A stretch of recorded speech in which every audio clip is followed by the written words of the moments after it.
আসসালামু আলাইকুম। আমন্ত্রণ গণ টেলিভিশন সংবাদে। আপনাদের সাথে রয়েছে আমি নাসির উদ্দিন শিকদার। বিস্তারিত থাকছে প্রতিবেদকের পাঠানো তথ্য ও ভিডিও চিত্রে। পঞ্চগড় উপজেলা পরিষদ নির্বাচনে আলহাজ প্রিন্সিপাল রবিউল ইসলাম জনপ্রিয়তার শীর্ষে। সরকারি বিধি মোতাবেক অতিরিক্ত জেলা প্রশাসক ও জেলা রিটার্নিং কর্মকর্তা জনাব আবু সাইদ মহোদয় চেয়ারম্যান প্রার্থী রবিউল আলম শাবুল প্রিন্সিপালকে সম্পূর্ণ বৈধ ঘোষণা করেন। রবিউল ইসলাম শাবুল প্রিন্সিপাল বলেন, উপজেলা চেয়ারম্যান হিসেবে জয়লাভ করলে বোদাবাসীকে দুর্নীতি, সন্ত্রাস ও চাঁদাবাজ মুক্ত উপজেলা উপহার দিব।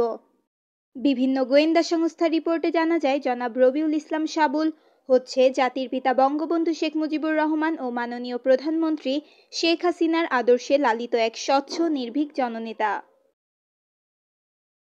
আগামী উপজেলা পরিষদ নির্বাচনে তিনি বিপুল ভোটে বিজয় লাভ করবেন জানান পঞ্চগড়বাসী। সানজিদ আলী মৌমি, গণ টেলিভিশন। গণ টেলিভিশনের পরবর্তী সংবাদ দেখতে চোখ রাখুন গণ টেলিভিশনের পর্দায় অথবা ভিজিট করুন www.gonotv.com। গণ টেলিভিশন, গণমানুষের কথা বলে।